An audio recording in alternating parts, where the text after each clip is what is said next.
नमस्कार, आप सबका स्वागत है मेरे YouTube channel Vikas Kumar classes में। तो आज हम लोग क्लास 9 का chemistry chapter first matter in our surroundings के बारे में जो टॉपिक है, जो हम लोग इससे पहले के वीडियो में देख चुके हैं, उससे आगे आज कुछ सीखेंगे। तो आज का टॉपिक हमारा क्या होगा? तो आज का हमारा टॉपिक है change of state of matter, यानी कि एक मैटर के स्टेट को चेंज किया जाता है बाय एप्लीकेशन ऑफ प्रेशर, यानी कि बाय चेंज इन प्रेशर। क्योंकि हम लोग टेम्परेचर के चेंज के द्वारा देख चुके हैं, ठीक है। तो आज हम लोग देखेंगे कि प्रेशर को चेंज करके हम लोग कैसे किसी भी मैटर के स्टेट को चेंज कर सकते हैं। इसके बाद एक चीज और सीखेंगे आज हम लोग, वो हमारा होगा इवापोरेशन। इवापोरेशन के बारे में जानेंगे, ठीक है। तो चलिए टॉपिक की शुरुआत की जाए। तो हमारा टॉपिक है चेंज ऑफ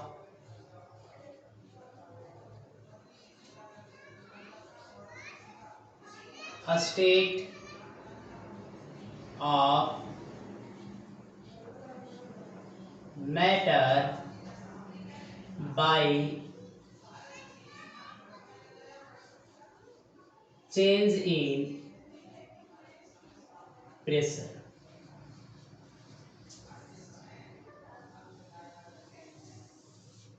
इसको हम लोग दूसरे तरीके से भी देख सकते हैं, जैसा लिखा हुआ है change of state of matter by change in pressure. तो दूसरा इसका नेम ये भी हो सकता है कि बाय एप्लीकेशन ऑफ प्रेशर या effect of pressure on state of matter, ये भी बोल सकते हैं इसको। यहाँ पे हो जाएगा इफेक्ट ऑफ प्रेशर ऑन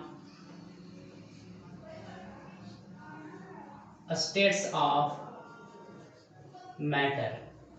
तो ये भी टॉपिक का नाम हो सकता है। ये देखिए, तो चलिए हम लोग जानते हैं कि हमारा स्टेट ऑफ मैटर कितना होता है? तीन, सॉलिड स्टेट, लिक्विड स्टेट और गैसियस स्टेट। यानी कि अगर यहाँ पे हम बात करें स्टेट ऑफ मैटर का, स्टेट ऑफ मैटर, तो स्टेट ऑफ मैटर कितने होते हैं? तो तीन। फर्स्ट हो गया सॉलिड स्टेट, सेकेंड हो गया लिक्विड स्टेट और थर्ड आ जाएगा गैसियस स्टेट। ये ठीक है। तो तीन स्टेट ऑफ मैटर हैं। तो यहाँ पे हम लोग ये जानेंगे, जब हम लोग सॉलिड स्टेट का प्रॉपर्टी पढ़ रहे थे और लिक्विड स्टेट का प्रॉपर्टी पढ़े थे, तो आप वहां पे पढ़े थे कि सॉलिड स्टेट और लिक्विड स्टेट क्या होते हैं? तो इनकम्प्रेसिबल होते हैं। इनकम्प्रेसिबल का मतलब this two states can not be compressed by application of pressure. यानी अगर आप प्रेशर अप्लाई करते हैं तो प्रेशर अप्लाई करने के कारण सॉलिड स्टेट में कंप्रेशन नहीं होता है, न ही लिक्विड स्टेट में कंप्रेशन होता है। तो कंप्रेशन सिर्फ और सिर्फ किसमें होता है? तो गैसियस स्टेट में होता है। तो यहाँ पे हमको क्या करना है? By change in pressure. Change in pressure का मतलब with the application of pressure, ठीक है। तो प्रेशर को इंक्रीज कराइए या प्रेशर को डिक्रीज कराइए, उसी को बोलते हैं चेंज इन प्रेशर। तो प्रेशर का इफेक्ट ये दोनों पे नहीं पड़ता, यानी कि सॉलिड स्टेट और लिक्विड स्टेट में इसका कोई भी इफेक्ट नहीं होगा। तो यहां पे लिखेंगे this two states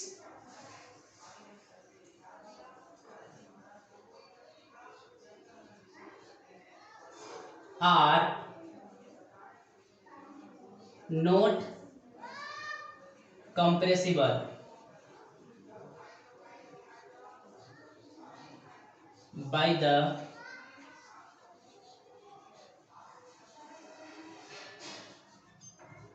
application of pressure. Pressure को अगर आप अप्लाई करते हैं, तो प्रेशर को अप्लाई करके आप ये दोनों स्टेट को चेंज नहीं कर सकते हैं। सो solid and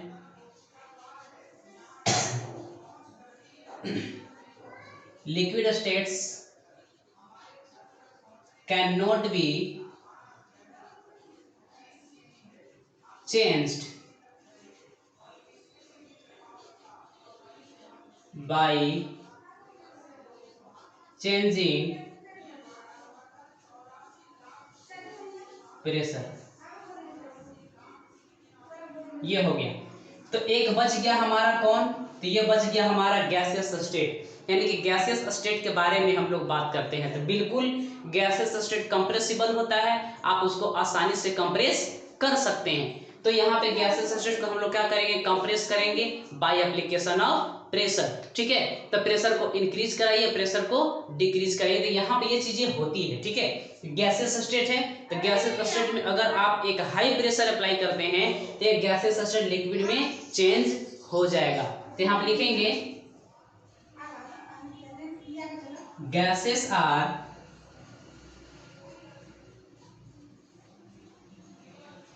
compressible under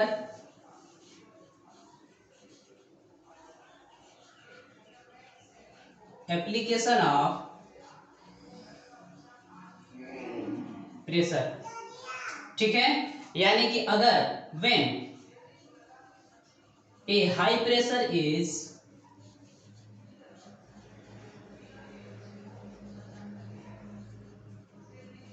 applied, when a high pressure is applied on a gas, it changes, या इसी को हम लोग बोलते हैं लिक्विफाइड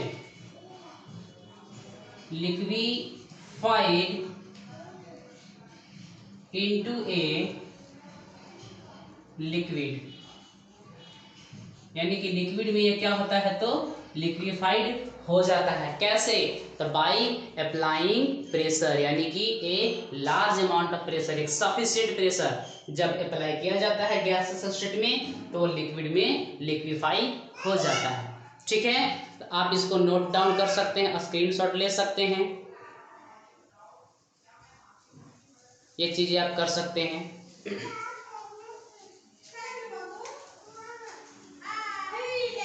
चलिए आगे बढ़ते हैं हम लोग, यानी कि गैस को कैसे लिक्विड में कन्वर्ट किया जाता है।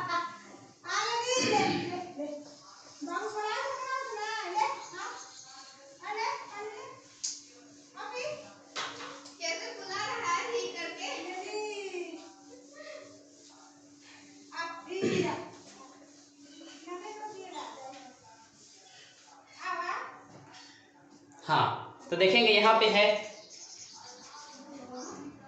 Gas to liquid.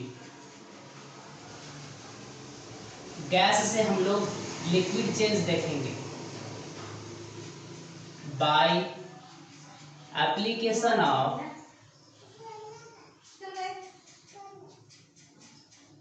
प्रेशर। ये देखिए, तो चलिए हम लोग यहाँ पे एक सिलेंडर ले लेते हैं।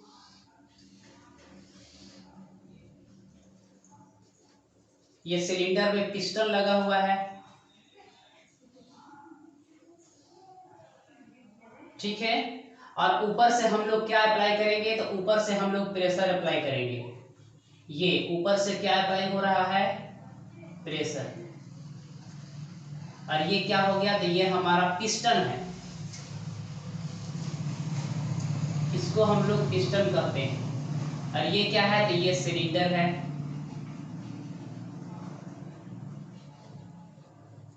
और गैस मॉलिक्यूल्स हैं, आपको पता है गैस मॉलिक्यूल्स के बीच का स्पेस बहुत ज्यादा होता है, लार्ज स्पेस बिटवीन देम, दूर दूर होते हैं। तो ये इस प्रकार से गैस के मॉलिक्यूल्स हैं जो दूर दूर हैं। ठीक है, ये आपका सिलेंडर में कंटेनर में रखा हुआ है, ये पिस्टन हो गया, ऊपर से प्रेशर अप्लाई कर रहे हैं। तो यहाँ पे हम क्या करेंगे, तो जब प्रेशर अप्लाई करते हैं यानी कि प्रेशर लगाते हैं उसको कंप्रेशन कहते हैं। कंप्रेशन का मतलब उसको प्रेस करना, उसको दबाना, तो ये आपका कंप्रेशन हो गया। ठीक, और कंप्रेशन करने के साथ साथ में एक चीज और करना होता है, कूलिंग भी करते हैं। ठीक, देखिए कूलिंग क्यों किया जाता है, तो अगर किसी भी गैस मॉलिक्यूल्स को आप ऊपर से प्रेस करेंगे, यानी कि आप उस पर वर्क डन कर रहे हैं, ठीक है, यानी कि ये प्रेशर के द्वारा वर्क डन किया जा रहा है, किस पे, तीन गैस पे। तो ये जो वर्क डन होता है वो गैस के मॉलिक्यूल्स में जाता है और उसके काइनेटिक एनर्जी को इंक्रीज कराता है। और जब काइनेटिक एनर्जी गैस मॉलिक्यूल्स का इंक्रीज होगा तो उनका टेम्परेचर इंक्रीज कर जाता है, और जब तक टेम्परेचर हम कम नहीं करेंगे तब तक ये लिक्विड में लिक्विफाई नहीं होगा। तो अगला यहाँ पे हमारा फिगर क्या होगा, देखिए,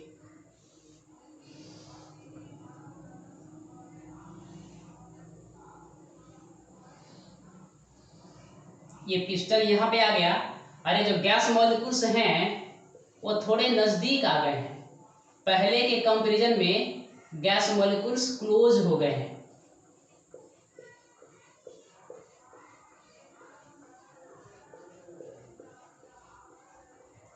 फिर से प्रेशर अप्लाई होते रहेगा, प्रेशर यहां से हम लोग दे रहे हैं, ठीक। अब यहाँ पे ये क्या है, इसको लिख दीजिए कि गैस मॉलिक्यूल्स कम क्लोजर, मतलब कि नजदीक आ जाते हैं। आगे फिर से हम लोग इसको कंप्रेशन करेंगे और प्रेशर लगाना है, और प्रेशर लगाने के साथ में कूलिंग भी करना है। अब की बार में क्या होगा, आप देखिए यहाँ पे क्या होने वाला है, पिस्टन बहुत नजदीक आ गया, ये गैस मॉलिक्यूल्स बहुत नजदीक आ गए हैं और ये फाइनली एक दूसरे को अट्रैक्ट करने लगते हैं, और जब अट्रैक्ट करने लगते हैं तो यही क्या हो जाता है, लिक्विड में कन्वर्ट हो जाता है। तो यहाँ पे जो गैस था ये क्या हो गया, गैस लिक्विफाइज इनटू लिक्विड, तो ये फाइनली लिक्विड में क्या हो जाता है, लिक्विफाई। प्रेशर लगेगा और इसके साथ साथ में हम लोग कूलिंग भी करेंगे, तो फाइनली जो हमारा गैस था वो किस में कन्वर्ट हो गया, लिक्विड में कन्वर्ट हो गया। ये सारे प्रोसेस को हम लोग बस छोटा सा ब्रीफली डिस्क्राइब कर देंगे, ठीक है। और क्यों कूलिंग कर रहे हैं तो मैं फिर से एक बार बता दूं कि अगर आप गैस के मॉलिक्यूल्स पे प्रेशर अप्लाई करते हैं तो प्रेशर अप्लाई करने से उनका काइनेटिक एनर्जी बढ़ता है, और काइनेटिक एनर्जी बढ़ने से टेम्परेचर भी बढ़ जाता है। तो टेम्परेचर बढ़ता है तो टेम्परेचर को कम करने के लिए हम लोग कूल करते हैं, क्योंकि जब तक टेम्परेचर ज़्यादा रहेगा तो गैस में वाइब्रेशन, गैस का जो मूवमेंट है पार्टिकल्स का बिल्कुल रैपिडली होते रहेगा, और जब आप उसको कूल कीजिएगा तो गैस के पार्टिकल्स नज़दीक आ जाएंगे और एक दूसरे को अट्रैक्ट करेंगे, मोर फोर्स ऑफ अट्रैक्शन से, तभी वो लिक्विफाई हो पाएंगे। तो चलिए यहाँ पे इसको थोड़ा डिस्क्राइब कर देते हैं, देख लीजिए। When a gas is subjected to a high pressure, its particles come closer and their space between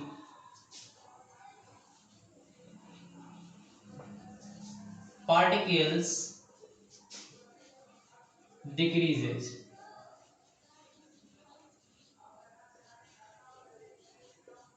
By the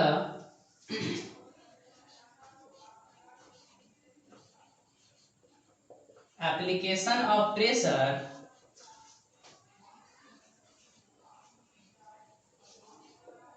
kinetic energy of gas particles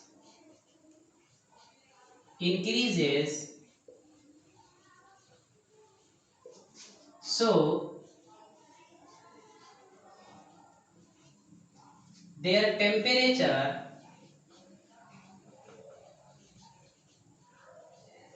also increases.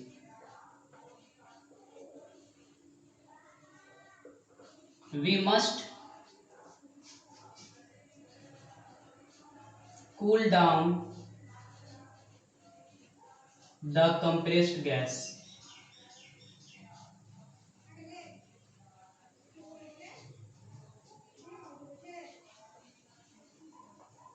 by cooling and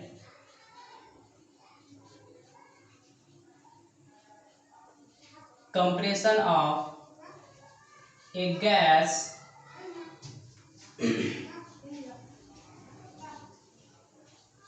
particles come so close to each other that they start attracting. Finally,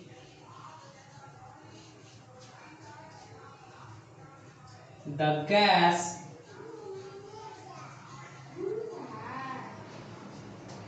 changes into a liquid. आप इसको note down कर लेंगे।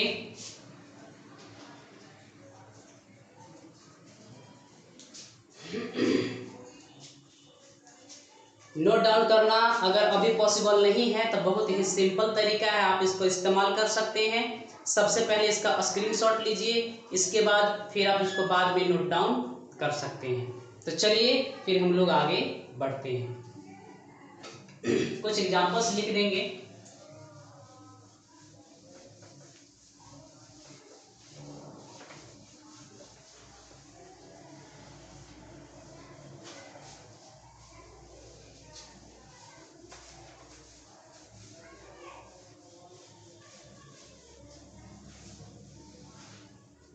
देखिए examples के तौर पे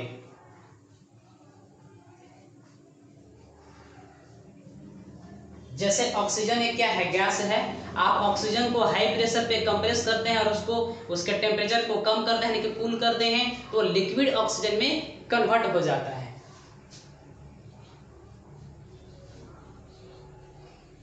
oxygen gas is converted into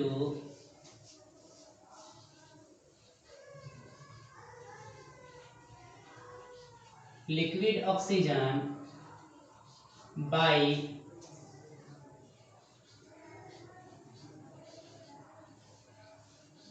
applying high pressure and cooling।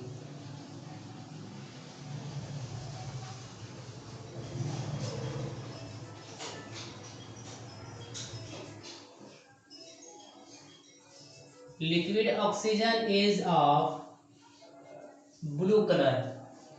याद रखिए लिक्विड ऑक्सीजन कैसा होता है, तो ब्लू कलर का होता है। ठीक है। सेकेंड एग्जांपल यहाँ पे है, जैसे अमोनिया। अमोनिया क्या है, तो एक गैस है।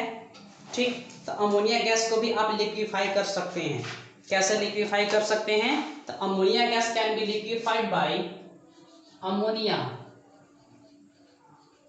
अमोनिया गैस, जिसको हम लोग NH3 कहते हैं।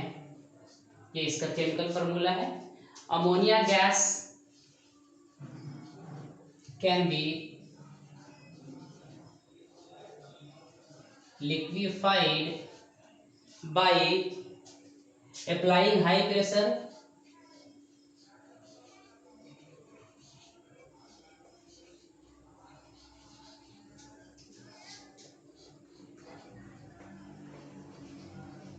and lowering the temperature। lowering the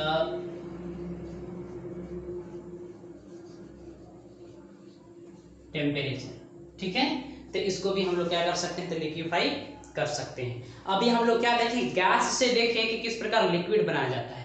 लेकिन कुछ सब्लिमेट भी होते हैं जो हम लोग सब्लिमेशन में पढ़े थे।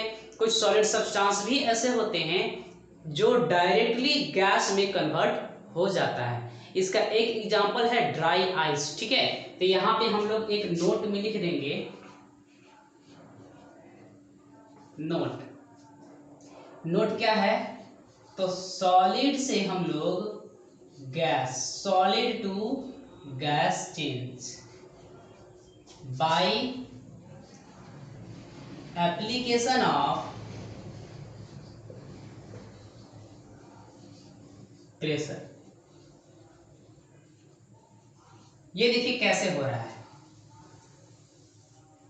सॉलिड को कंप्रेस तो नहीं किया जा सकता, पहले ही बोल दिए हैं कि सॉलिड को कंप्रेस आप नहीं कर सकते हैं, न ही लिक्विड को कंप्रेस कर सकते हैं, बिकॉज बोथ आर इनकम्प्रेसिबल। लेकिन यहाँ पे क्या बात किया जा रहा है, ध्यान से देखिए, सॉलिड से क्या लाना है, गैस लाना है। यानी कि अभी जो हम लोग बात किए, ध्यान से समझिएगा क्या बात किए थे। अगर कोई गैस है, ठीक है, तो गैस को हम लोग क्या करते हैं, apply high pressure, apply high pressure, high pressure apply करते हैं, और इसके साथ में एक चीज और करते हैं, क्या करते हैं, लोअरिंग टेम्परेचर, यानी कि कूल करते हैं हम लोग, उसके टेम्परेचर को कम करते हैं, लोअरिंग टेम्परेचर, ठीक है। ये हो गया लोअरिंग टेम्परेचर। अब यहाँ पे गैस है, उसको हाई प्रेशर अप्लाई करना है, टेम्परेचर को लो करना है, तो किस में कन्वर्ट हो जाता है, लिक्विड में कन्वर्ट हो जाता है। लेकिन यहाँ पे क्या बात हो रही है, ध्यान से देखिएगा, यहाँ पे कोई सॉलिड है और सॉलिड में क्या चीज लेना है, तो यहाँ पे सॉलिड में सब्लिमेट, क्योंकि जनरली कोई भी सॉलिड जो है वो प्रेशर के इफेक्ट से अनचेंज होता है, यानी कि solids are incompressible, solids are unaffected by the application of pressure. लेकिन यहाँ पे सब्लिमेट लिया गया है, ठीक है। तो यहाँ पे क्या करना है, सॉलिड को आप क्या करेंगे, लोअरिंग करेंगे, प्रेशर को, प्रेशर को कम करना है, लोअरिंग प्रेशर, प्रेशर को लो कर दिए, और increasing temperature, increasing temperature, temperature को बढ़ाएंगे। जस्ट उल्टा है, यानी कि पहले का जस्ट उल्टा है, ठीक है, ध्यान से समझिए। यहाँ पे फर्स्ट में क्या है, हम लोग हाई प्रेशर अप्लाई किए थे और टेम्परेचर को घटाए थे। लेकिन यहाँ पे अगर कोई सब्लिमेट है, उसको क्या करना है, वहां पे प्रेशर को लो करना है, ठीक है, जो हाई प्रेशर पे ऑलरेडी पहले से है, उसको प्रेशर को लो करेंगे और इसके टेम्परेचर को बढ़ाएंगे, तो ये डायरेक्टली किस में कन्वर्ट हो जाएगा, ये डायरेक्टली गैस में कन्वर्ट हो जाएगा। इसका एग्जांपल आप बेहतरीन एग्जांपल बोलेंगे ड्राई आइस, ठीक है, ड्राई आइस। ड्राई आइस किसको बोलते हैं, तो सॉलिड कार्बन डाइऑक्साइड, यानी कि सॉलिड CO2 को बोला जाता है ड्राई आइस, ठीक है। तो यहाँ पे एक ड्राई आइस है, देखिए सॉलिड CO2 है। आप इसको क्या करेंगे, ये जो स्टोर किया जाता है, बिल्कुल एक कंटेनर में हाई प्रेशर के अंदर स्टोर करके रखा जाता है, जहाँ पे टेम्परेचर बहुत ही कम होता है, ठीक। तो यहाँ पे जो ड्राई आइस है, इसको हम लोग क्या कर देंगे, एटमॉस्फेयर में एक्सपोज करते हैं उसको, यानी कि एटमॉस्फेयर में ला करके रख देते हैं। और एटमॉस्फेयर का प्रेशर कितना है, तो बिल्कुल 1 atm बोला जाता है, 1 एटमॉस्फेरिक प्रेशर। तो जो बहुत ही ज्यादा प्रेशर था, हाई प्रेशर, अब उसको कहाँ एक्सपोज कर दिए, एक 1 atm पे एक्सपोज कर दिए, प्रेशर को कम कर दिया गया। और जहां पे उसको स्टोर करके रखे थे, वहां पे टेम्परेचर बहुत ही कम था, यानी कि वेरी लो टेम्परेचर। लेकिन जैसे ही ये बाहर आता है, एटमॉस्फेयर में आता है, वहां पे टेम्परेचर क्या होता है, तो एक रूम टेम्परेचर के बराबर टेम्परेचर होता है। टेम्परेचर को राइज करा दिए, जो पहले माइनस में था अब वो बिल्कुल 25, 27, 28 हो गया, ठीक है। तो टेम्परेचर भी बढ़ गया और वहां पे प्रेशर क्या हो गया, कम हो गया, ठीक है। तो इस कारण से जो सॉलिड ड्राई आइस है, यहाँ पे देखिए सॉलिड CO2 गैस जो दिख रहा है आपको, ये गैस CO2 में कन्वर्ट हो जाता है। तो ड्राई आइस यानी कि solid CO2 is stored under high pressure in a container at very low temperature।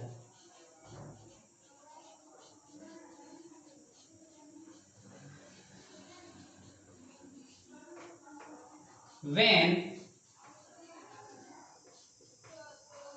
it is exposed to atmosphere,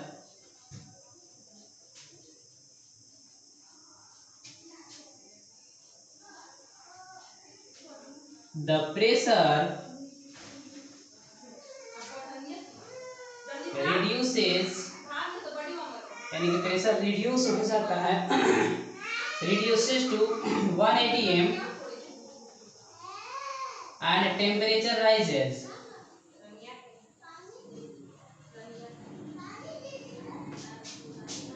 Temperature rises to room temperature.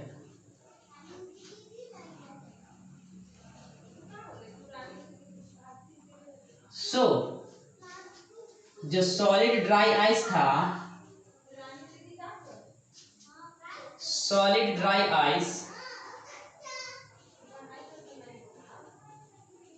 changes into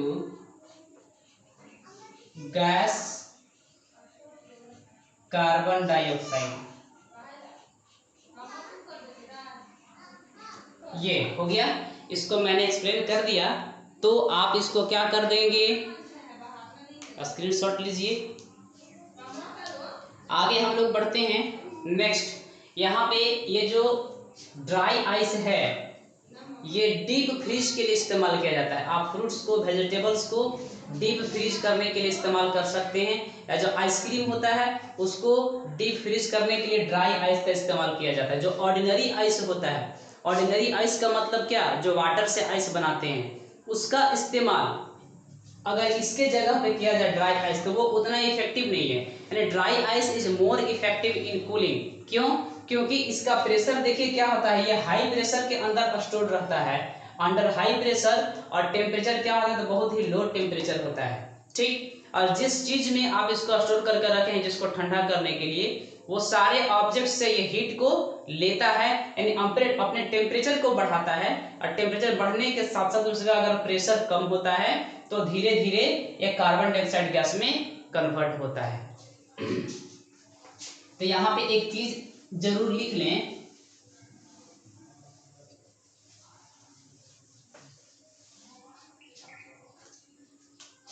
solid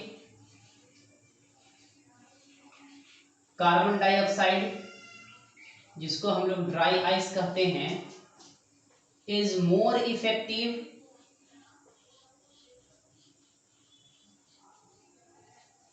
in cooling than ordinary ice। Ordinary ice का मतलब जो water का ice होता है ये, ठीक है, उससे ये ज्यादा इफेक्टिव होता है। It is used to store ice cream, fruits, vegetables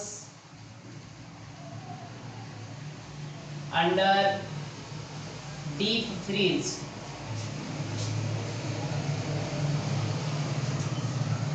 चलिए, ये सॉलिड ड्राई आइस के कंपैरिजन, सॉलिड ड्राई आइस का यूज के बारे में था। तो यहाँ पे हम लोग इसको ड्राई आइस क्यों बोलते हैं, ये भी हम लोग बात कर चुके थे। जब हम लोग सब्लिमेशन का बात किए थे, वहाँ पे बोले थे कि वाई, जो यहाँ पे आपको दिख रहा है solid CO2 is called dry ice because it does not change into liquid state. ठीक है, यानी कि लिक्विड स्टेट में चेंज नहीं होता है, it directly changes into gases state without waiting the substances in which it is kept. यानी कि जिस चीज में इसको रखा गया है उसको भिगाता नहीं है, उसको किसी भी प्रकार का वेटनेस प्रोवाइड नहीं करता। इस कारण से हम इसको क्या बोलते हैं, तो सॉलिड ड्राई आइस या सॉलिड आइस के नाम से जानते हैं। तो चलिए, ये इतना हो गया। ये हमारा था change of state under the pressure, ठीक है, बाय एप्लीकेशन ऑफ प्रेशर। यानी कि प्रेशर को घटा करके, प्रेशर को बढ़ा करके हम लोग कैसे किसी भी मैटर के स्टेट को चेंज कर सकते हैं। नेक्स्ट टॉपिक हमारा होगा इवेपोरेशन। तो चलिए आगे बात करते हैं हम लोग इवेपोरेशन के बारे में। Evaporation,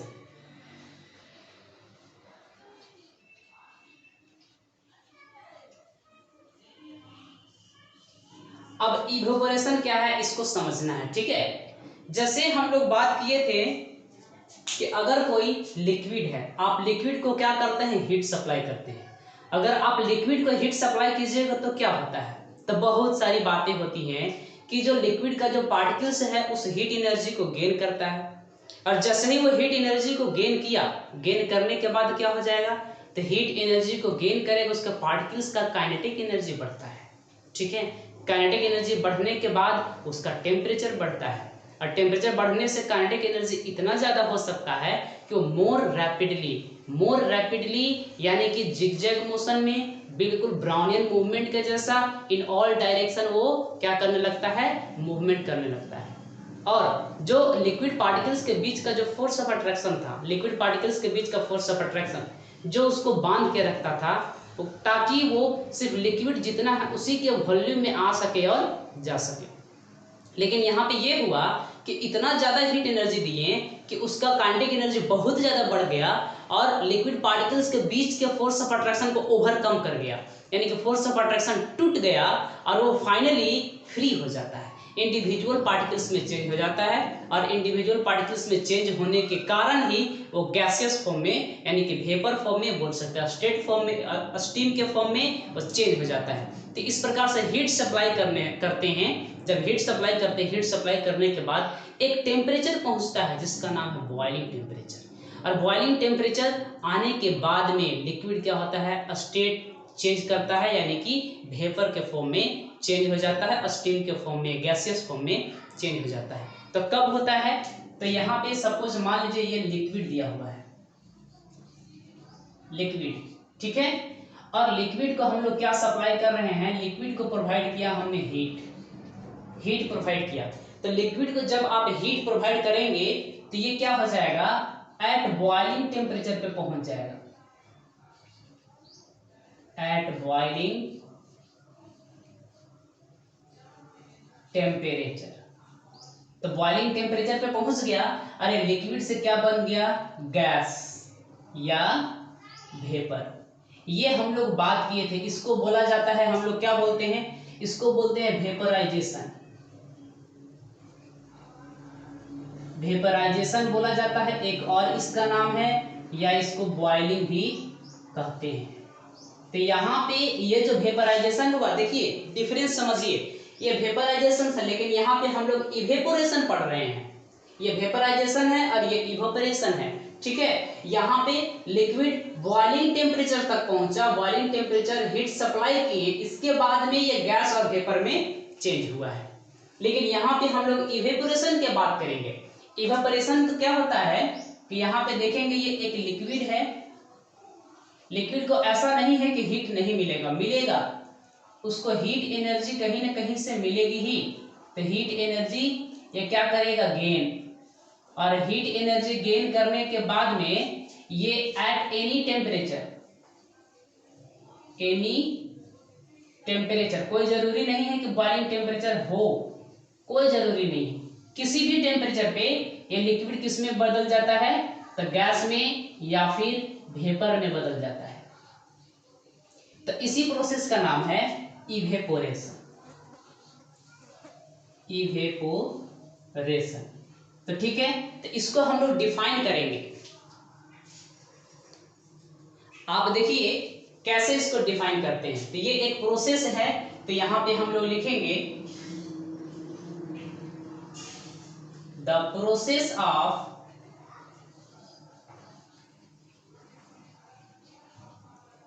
changing a liquid into a vapor or gas, यानी कि the process of changing a liquid into a vapour or gas even below its boiling point. Boiling point तक पहुंचे ये कोई जरूरी नहीं है, इसीलिए यहाँ पे इवेन लिखा हुआ है, ध्यान से समझिएगा। Even below its boiling point, अगर बॉइलिंग पॉइंट से कम है तो भी किसमें चेंज हो रहा है, वेपर में चेंज हो रहा है, इज कॉल्ड इवेपोरेशन। इसी को बोला जाता है इवेपोरेशन। ठीक है, तो इसका एग्जाम्पल हम लोग बात करेंगे, क्या कहीं पे हम लोग एग्जाम्पल देखे हैं इसका?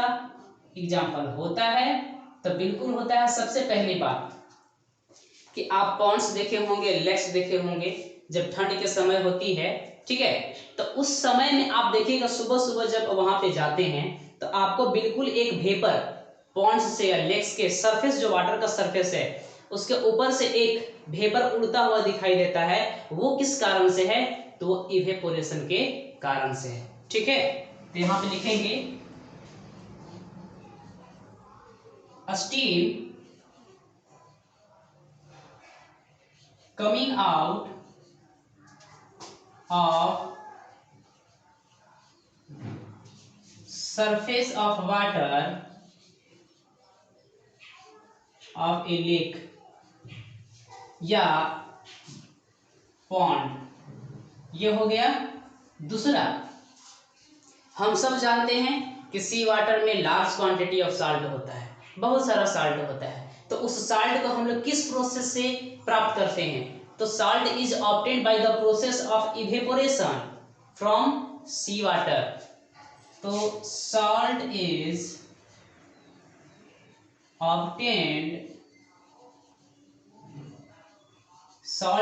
obtained from sea water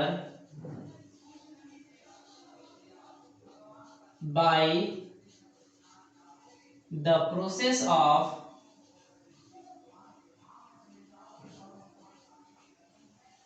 evaporation. ये हो गया।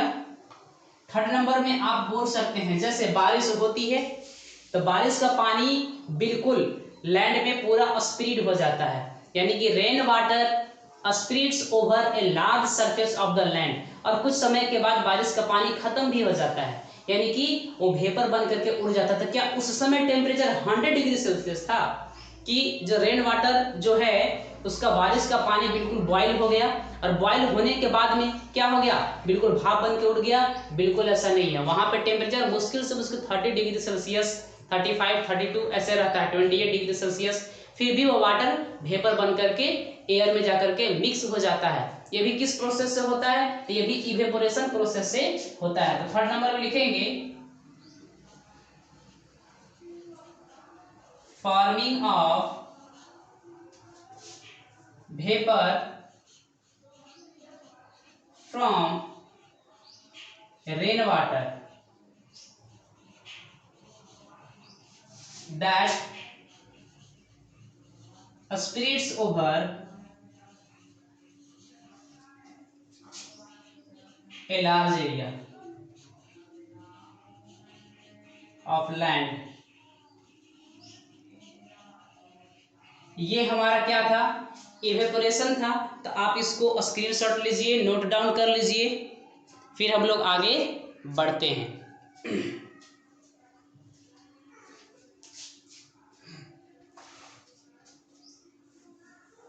अब इसका हम लोग एक्सप्लेनेशन करेंगे। जैसे मैं अभी अभी बताया कि अगर ये लिक्विड है, लिक्विड को बॉइलिंग टेम्परेचर आप प्रोवाइड कराते हैं, ठीक है, बॉइलिंग टेम्परेचर आप देते हैं, तो इसके जो लिक्विड के पार्टिकल्स होते हैं उनका काइनेटिक एनर्जी इतना ज्यादा होता है कि फोर्स ऑफ अट्रैक्शन को ओवरकम कर जाता है और बिल्कुल फ्री इंडिविजुअल लिक्विड पार्टिकल्स में चेंज होता है, जिससे गैस और वेपर बनता है।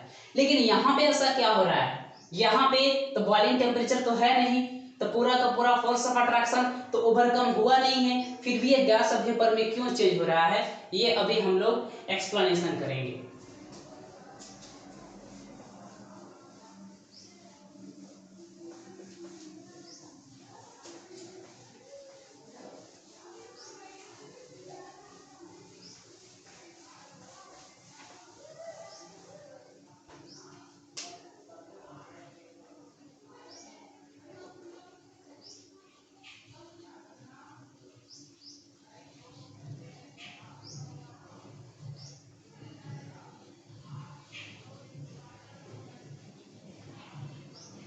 देखिए एक्सप्लेनेशन ऑफ इवेपोरेशन, यानी कि हम लोग इवेपोरेशन का एक्सप्लेनेशन कर रहे हैं, इसको इस प्रकार से समझिएगा।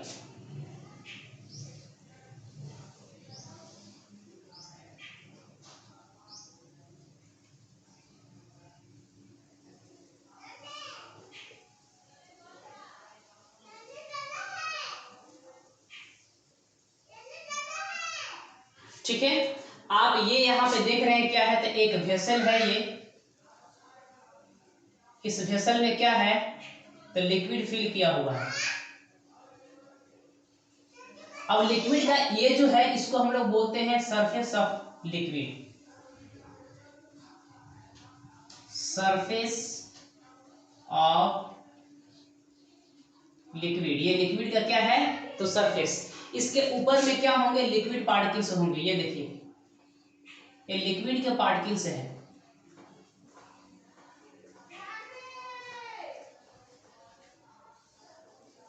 ये हैं लिक्विड पार्टिकल्स। आप याद कीजिए, अगर स्टेट चेंज होता है, ठीक है, तो स्टेट चेंज होने के लिए लैटेंट हीट की बहुत जरूरत होती है। जब तक वो लैटेंट हीट नहीं लेगा तब तक स्टेट चेंज नहीं होगा। तो यहां पे मैं लिख रहा हूं for state change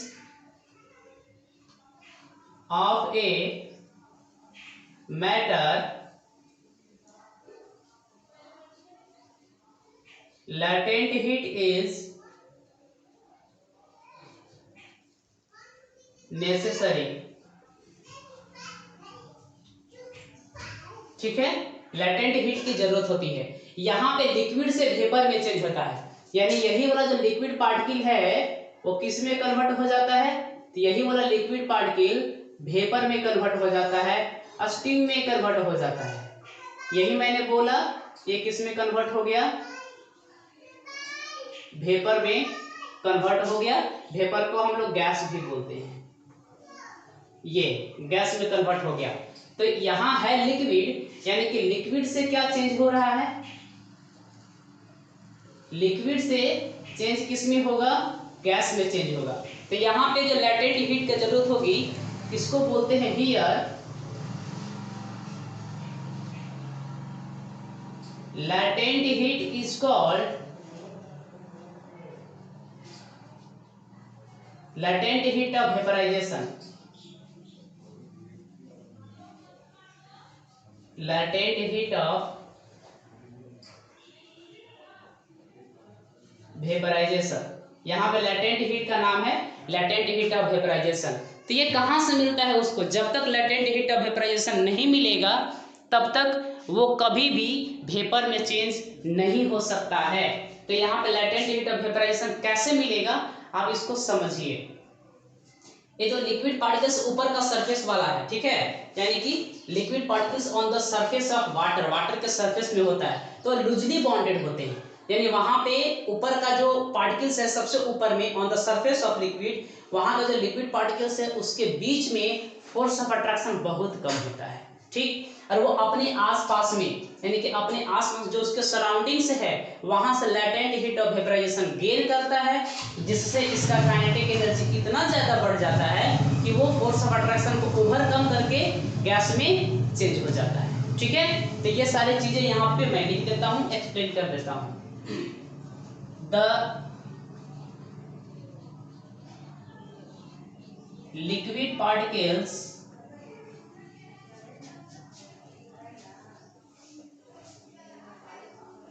on the surface of liquid are about free, मतलब लगभग लगभग क्या होता है, free. They are loosely bonded,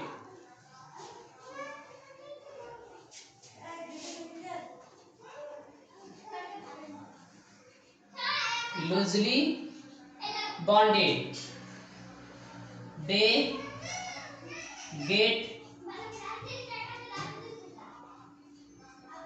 latent heat of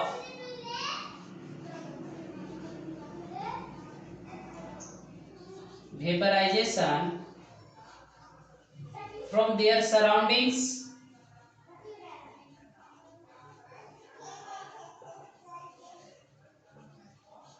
and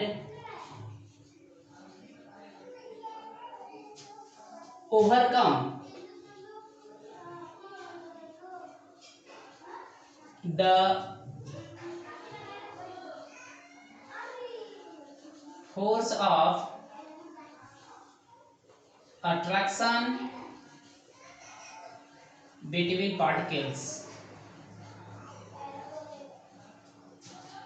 They become free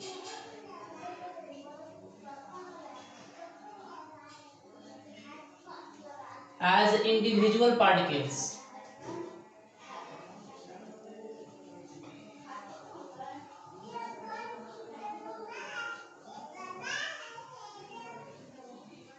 and change into gas और वेपर। तो ये आपका यहाँ कहानी है, आप इसको लिख सकते हैं, समझ सकते हैं। तो चलिए हम लोग आगे बात करेंगे।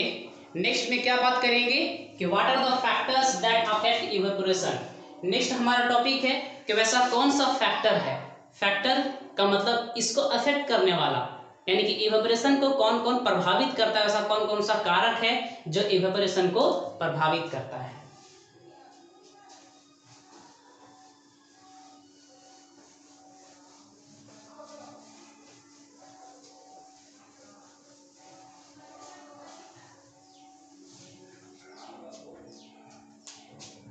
Next topic is factors affecting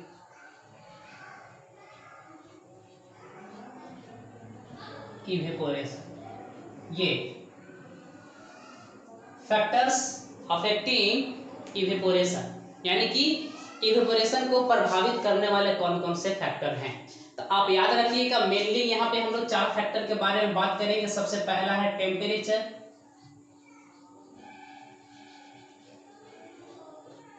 दूसरा है ह्यूमिडिटी,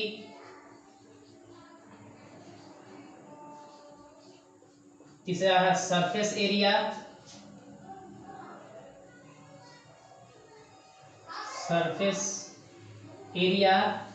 और चौथा है विंड स्पीड। ये 4 फैक्टर के बारे में हम लोग बात करेंगे जो इवेपोरेशन को प्रभावित करते हैं। तो सबसे पहले हम लोग बात करते हैं किसका,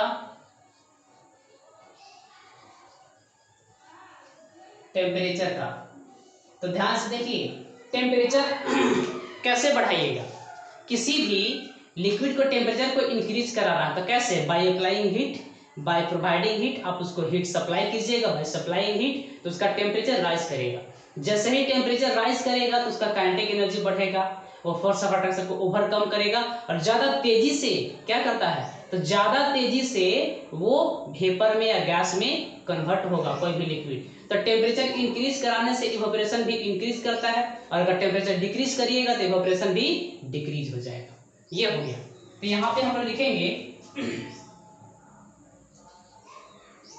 bye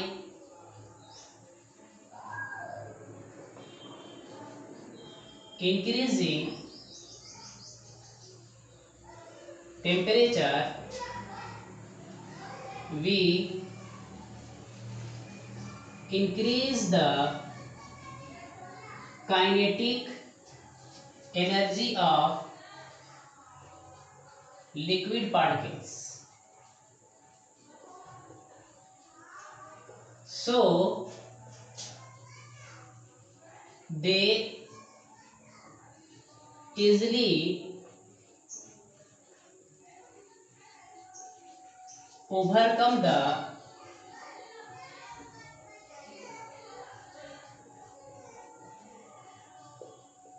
force of attraction and change into vapor। Thus rate of evaporation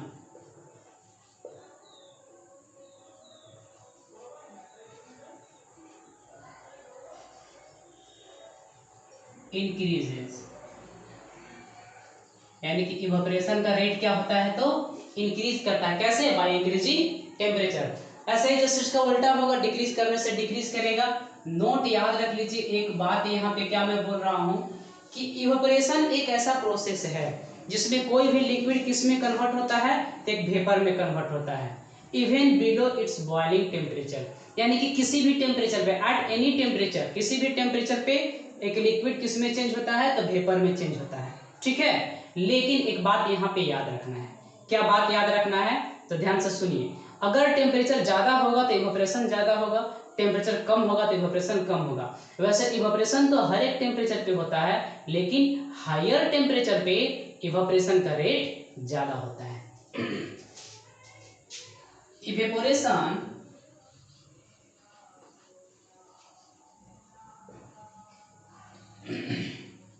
occurs at all temperatures,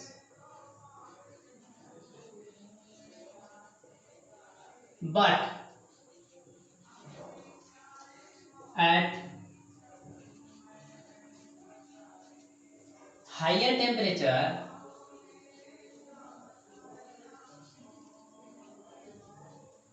the rate of evaporation is more।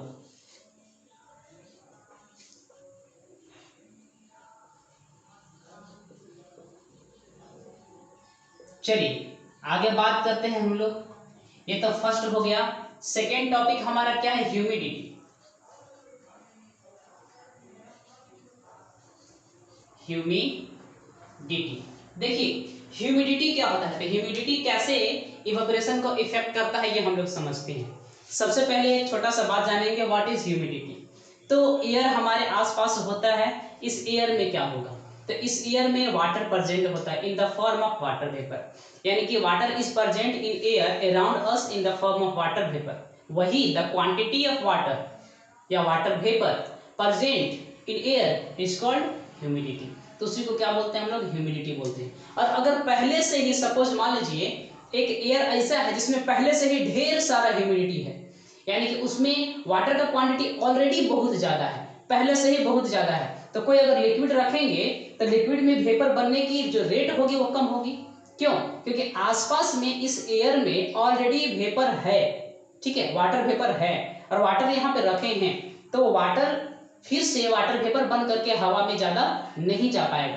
क्यों? क्योंकि ह्यूमिडिटी ऑलरेडी हवा में है और हवा में एक लिमिट होता है किसी भी चीज को पकड़ के रखने की। जैसे वाटर को, वेपर को कितना होल्ड करके रखेगा, उसके पास कैपेसिटी है। और अगर बहुत ज्यादा पहले से ही है तो ज्यादा से ज्यादा लिक्विड वेपर में कन्वर्ट नहीं होगा। लेकिन एक ऐसा सिचुएशन कंसिडर कीजिए जहां पे ह्यूमिडिटी बिल्कुल नहीं है, बहुत कम, just like in summer season.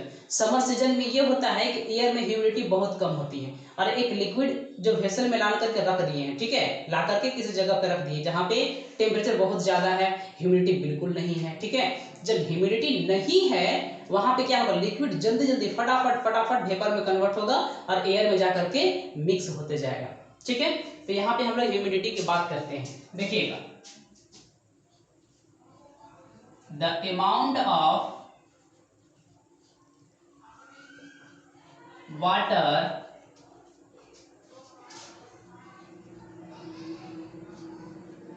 present in air in the form of water vapor is called humidity।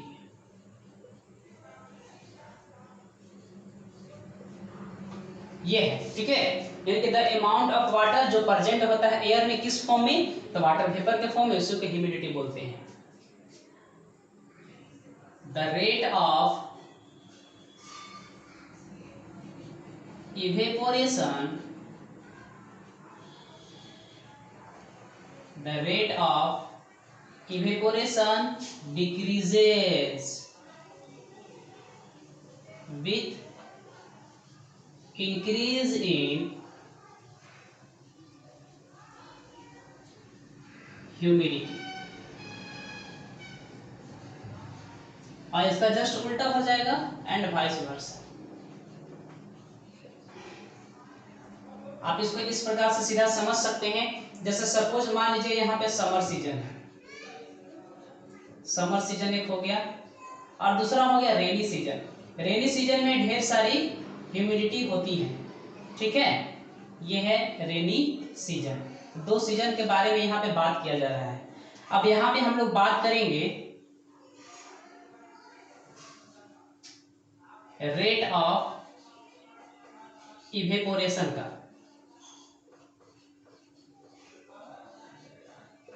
यहाँ पे देखिए रेट ऑफ इवेपोरेशन बात कर रहे हैं। तो सबसे पहली बात, समर सीजन में ह्यूमिडिटी क्या है, ह्यूमिडिटी हमारा लो है। जब ह्यूमिडिटी लो होगा तो यहाँ पे ह्यूमिडिटी लो होने से रेट ऑफ इवेपोरेशन क्या होगा, हाई होगा, हाई रेट। क्या हो गया? अब यहाँ पे आ जाइए रेनी सीजन में। रेनी सीजन में क्या है,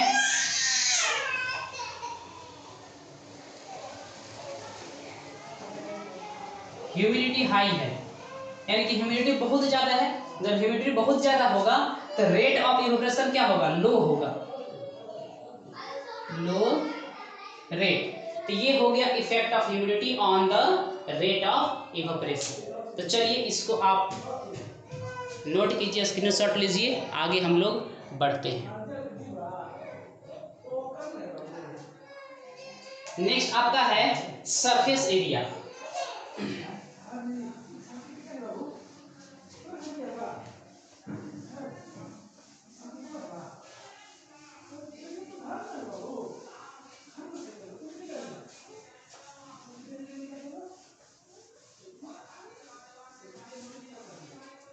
ध्यान से देखिए, नेक्स्ट क्या हो गया, सरफेस एरिया।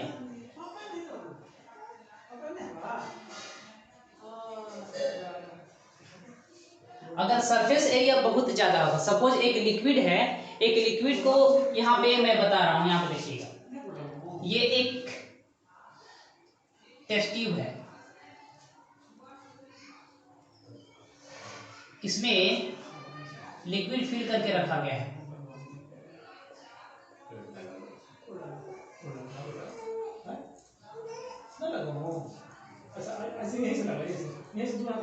टेस्ट ट्यूब में क्या फिल किया गया, लिक्विड कितना है, सपोज मान लीजिए 100 ml है, ठीक। एक दूसरा क्या कि एक चाइना डिश है, आप यहाँ पे देख रहे हैं। नेक्स्ट जो फैक्टर हमारा क्या है वो है सरफेस एरिया। तो यहाँ पे आपको दो चीजें दिखाई देंगी, एक क्या है, टेस्ट ट्यूब है। देखिए टेस्ट ट्यूब में एक लिक्विड लिया गया है, कितना का 100 ml, और एक आपके पास यहाँ पे क्या है, चाइना डिश है। चाइना डिश में कितना लिक्विड है, तो वो भी 100 ml ही है। लेकिन हम लोग बात करते हैं सरफेस एरिया का, ठीक है। तो नेक्स्ट फैक्टर सरफेस एरिया है ना। तो आप इस जगह पे देखिए, इस जगह पे हमारा जो एरिया है, जो लिक्विड का जो सरफेस एरिया है, जो एयर में एक्सपोज्ड है, बहुत ही कम है, यानी कि लेस सरफेस एरिया है, ठीक। तो यहाँ पे जब सरफेस एरिया कम होता है तो रेट ऑफ इवेपोरेशन भी कम होगा। रीजन क्यों ऐसा है, क्योंकि यहाँ पे जो लिक्विड ऊपर में है, एयर में जो कांटेक्ट में है, वो बहुत ही कम है, यानी कि there is a less chance of escaping liquid particles into air, यानी एयर में जाने के चांसेस क्या है, कम है। लेकिन इस जगह पे आप देखिए, यहाँ पे चाइना डिश में देखिए, यहाँ पे लिक्विड तो उतना ही है ना, लेकिन इस जगह पे सरफेस एरिया बहुत ज्यादा है। ये देखिएगा सरफेस एरिया बहुत ज्यादा है, यानी कि large number of air particles are exposed to air, there is a large opportunity to go into the air, ठीक है। तो यहाँ पे बहुत ही ज्यादा लिक्विड पार्टिकल्स एयर में जाएगा, जिस कारण से रेट ऑफ इवेपोरेशन हाई हो जाएगा। अब इसका एक एग्जांपल बताते देखिएगा। आप जब कभी भी कपड़े को धोते हैं यानी वॉश करते हैं, तो वॉश क्लोथ को एक रस्सी पे टांगते हैं, ठीक ना, एक रस्सी पे उसको लटका करके रखते हैं। तो कैसे रखते हैं, रस्सी पे लटका करके, उसको फैला करके, नहीं तो मोड़ करके नहीं रखा जाता। अगर आप मोड़ के रखिएगा तो सरफेस एरिया कम हो जाता है, जिस कारण से ड्राइंग में ज्यादा टाइम लगता है। लेकिन यहाँ पे क्या है, washed clothes are spreaded over rope, to increase surface area, यानी कि सरफेस एरिया बढ़ाने के लिए हम लोग क्लोथ्स को फैला करके रस्सी पे टांगते हैं, ठीक है। So that rate of evaporation increases, rate of evaporation बहुत ज्यादा हो, जो क्लोथ में वाटर जो इम्बेडेड है, वाटर जो उसमें इंटर है, वो जल्दी जल्दी वेपर बन करके ऊपर एयर में इंटर या एस्केप करे, ठीक है। यानी कि यहाँ पे रेट ऑफ इवेपोरेशन इंक्रीज करे, क्यों, सरफेस एरिया बहुत ज्यादा हो गया, यानी कि वाटर का पार्टिकल्स है उसके पास ज्यादा चांस है वो आसपास से सराउंडिंग से more and more latent heat of vaporisation को गेन करेगा। नेक्स्ट आपका आता है विंड स्पीड, ठीक है। विंड स्पीड किस प्रकार से रेट ऑफ इवेपोरेशन को इफेक्ट करता है ये हम लोग देखेंगे। अब देखिए यहाँ पे इसको इस प्रकार से समझिए, अगर यहाँ पे सपोज मान लीजिए ये एयर है, ठीक है। अब ये एयर है, एयर में क्या होगा, मॉइस्चर होगा जिसको हम लोग ह्यूमिडिटी बोलते हैं, और हवाएं चलेंगी, तेज हवाएं उधर से आ रही है तो ह्यूमिडिटी को उड़ा करके ले जाएगी, ठीक है। यानी कि यहाँ से ह्यूमिडिटी को कम कर देगी, और जब ह्यूमिडिटी कम होता है एयर में तो कोई लिक्विड जो यहाँ पे रखा हुआ है वेसल में, तो लिक्विड का पार्टिकल्स तेजी से वेपर बन करके एयर में जाएगा, यानी कि वहां पर रेट ऑफ इवेपोरेशन ज्यादा होगा। तो तेज हवाएं चलेंगी तो रेट ऑफ इवेपोरेशन ज्यादा होगा, और अगर धीरे धीरे हवाएं चलेंगी, विंड स्पीड कम होगा तो रेट ऑफ इवेपोरेशन भी कम होगा। तो यही चीज यहाँ है, देखिए greater wind speed causes decrease in the humidity of air, यानी कि हवाएं अगर तेज है, ठीक है, ग्रेटर है, तो ह्यूमिडिटी कम हो जाएगा, और ह्यूमिडिटी कम होता है तो हम लोग इसके पहले बात किए थे कि जब ह्यूमिडिटी कम हो तो रेट ऑफ इवेपोरेशन हाई होता है, ठीक। इसका मतलब क्या होगा, it means more wind speed, अगर विंड स्पीड बहुत ज्यादा हो तो more rate of evaporation and vice versa, इसका उल्टा भी हो सकता है। चलिए एग्जांपल देखते हैं। एक लो विंड स्पीड का वेदर है, लो विंड स्पीड वेदर, बिल्कुल जिसको फ्रेश वेदर कहते हैं, यहाँ पे फ्रेश वेदर हो गया। और एक यहाँ पे विंडी वेदर है, विंडी वेदर का मतलब क्या हुआ कि यहाँ पे बहुत तेज हवाएं चल रही है, यानी कि हवा वाला मौसम है। तो यहाँ पे ड्राइंग ऑफ क्लोथ्स करना है, यानी कि कपड़े को सुखाना है। तो आप सबसे पहले एक फ्रेश वेदर में कपड़े को सुखाइए, दूसरी बात क्या करेंगे, बहुत तेज हवाएं चलेंगी तो कपड़े को सुखाइए। तो आप देखेंगे जो फ्रेश एयर वेदर रहेगा, बिल्कुल विदाउट विंड स्पीड लो रहेगा, विदाउट विंड वाला रहेगा, तो मोर टाइम रिक्वायर्ड, यानी कि समय बहुत ज्यादा लगता है कपड़े को सूखने में। लेकिन अगर विंडी वेदर हो, यानी कि हवाएं बहुत ही ज्यादा चल रही हो, आप क्लोथ्स को ड्राई करेंगे तो बिल्कुल लेस टाइम रिक्वायर्ड, यानी कि टाइम क्या लगता है, तो बहुत ही कम टाइम लगता है। तो ये चार फैक्टर्स थे, first one is temperature, second one is surface area, third one is humidity, और fourth one is wind speed. ये चार फैक्टर हैं जो रेट ऑफ इवेपोरेशन को इफेक्ट करते हैं, उसको कंट्रोल करते हैं, ठीक है। तो ये खत्म हुआ, इवेपोरेशन यहाँ पे खत्म हो जाता है। नेक्स्ट टॉपिक में हम लोग क्या बात करेंगे, कूलिंग काउजेज बाय इवेपोरेशन, यानी इवेपोरेशन से कूलिंग कैसे काउज होता है ये हम लोग देखेंगे। एक और चीज देखेंगे जो हम लोग बात किए थे, स्टेट ऑफ मैटर, यानी कि 3 होता है, सॉलिड लिक्विड गैस। इसके बाद में फोर्थ स्टेट ऑफ मैटर के बारे में भी बस थोड़ा सा इंट्रोडक्शन देंगे। तो मिलते हैं नेक्स्ट वीडियो में, तब तक के लिए आप सबका बहुत बहुत थैंक यू, धन्यवाद। शेयर करें, लाइक करें और चैनल को सब्सक्राइब जरूर करें।